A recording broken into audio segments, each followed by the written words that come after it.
আপনার কি এমন কোনো মানে হিসেব নিকেশের মধ্যে পড়ে যে কারা কারা সম্ভাব্য 4-5টা দল শেষ পর্যন্ত সেমিফাইনালে যেতে পারে, এই জায়গায় কি না, একটু আপনার লাইন আপটা? চারটা দল এই পর্যন্ত যদি আমরা বিশ্বকাপে বিশ্লেষণ করি, তাতে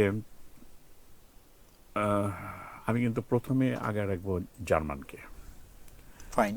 জার্মান হচ্ছে এই পর্যন্ত 8বার ফাইনাল খেলা দল বিশ্বকাপে, ফাইন। 4বার বিশ্বকাপ চ্যাম্পিয়ন, 4বার রানার আপ, 4বার তৃতীয় স্থান। তার মানে মানে এটা তারা, এটা বোধহয় একটা রেকর্ড এটা ওদের। একটা রেকর্ড। তার ওই হিসেব যদি করি, তারা 12বার সেমিফাইনালে খেলা একটা দল। আর তারপরে আর্জেন্টিনা তো 7বার তারা ফাইনাল 7বার ফাইনালিস্ট খেলছে এবং দল। এর মধ্যে 5বার চ্যাম্পিয়ন হয়েছে। হ্যাঁ, একইভাবে ব্রাজিলও। হ্যাঁ, তো এই তিনটা দলকে তো রাখবোই, সাথে ফ্রান্সকে অবশ্যই রাখবো, স্পেনকে অবশ্যই রাখবো। মানে তো আপনি 5টায় চলে গেলেন আসলে। 6টা দলের মধ্যে থেকে 4টা দল মানে যাবে। আপনি 5টা, আর আর কি কি পর্তুগাল বা না, ইংল্যান্ডকে রাখবেন? কারণ হলো পর্তুগাল যখন ল্যাতিনে ধরেন নর্থ আমেরিকায় খেলা হচ্ছে 3টা কান্ট্রিতে 16টা শহরে, হ্যাঁ, আমার মনে হয় এখানে ওই অঞ্চলের খেলাগুলো যখন হয় না, যেমন কানাডা কালকে কিন্তু 6 গোল দিয়ে ফেলছে এবং ওদের দলের একজন হ্যাটট্রিকও করেছে। ইন্টারেস্টিং হলো তৃতীয় যখন, হ্যাট্রিক, হ্যাঁ হ্যাঁ, ইন্টারেস্টিং হচ্ছে যে ওই অঞ্চলে না, এটা second sorry second hat-trick, hat-trick, first এটা ইসের, রোনালদো, মেসি। মেসি ছিল। ইন্টারেস্টিং হচ্ছে যে ওই অঞ্চলে যখন খেলা হয়, অনেকেই মনে করে ওই অঞ্চলের দলগুলো ভালো করবে। এই যে কি কোন একটা দল আমরা রাখবো না? এর আগেও কিন্তু আমেরিকা এবং মেক্সিকোতে যৌথভাবে খেলা হয়েছে। হ্যাঁ, হয়েছে। কিন্তু তারা কোনো দলে কিন্তু সেমিফাইনাল পর্যন্ত যেতে পারেনি।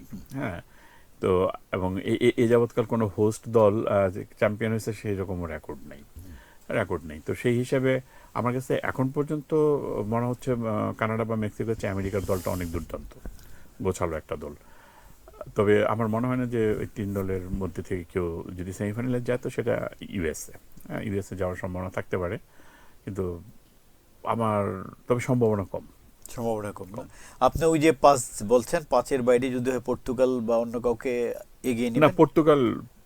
পর্তুগাল আমার কাছে যেটা এই দুইটা আমি খেলা দেখলাম, তাতে আসলে পর্তুগালের খেলায় ওইভাবে সেমিফাইনালে যাওয়ার মতো দল আমার কাছে মনে হয়নি না? মনে হয় না আমার কাছে যা মনে হয়। তবে একটা জিনিস হলো যে যারা বিশ্বকাপ খেলছে, বিশেষ করে বড় দলগুলো, যারা, যদি আমরা সেই 6টা দলকে ধরি, এই দলগুলো কিন্তু, এই দলের প্রত্যেকটা প্লেয়ারই ইউরোপের বা অন্যান্য দেশের লিগ খেলায় অভ্যস্ত, বা তারা নিয়মিত লিগ খেলে।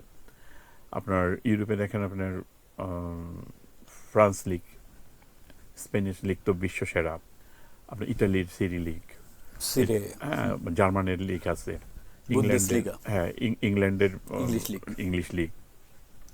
তো এবার এখন আমেরিকা সকার লিগ হয়।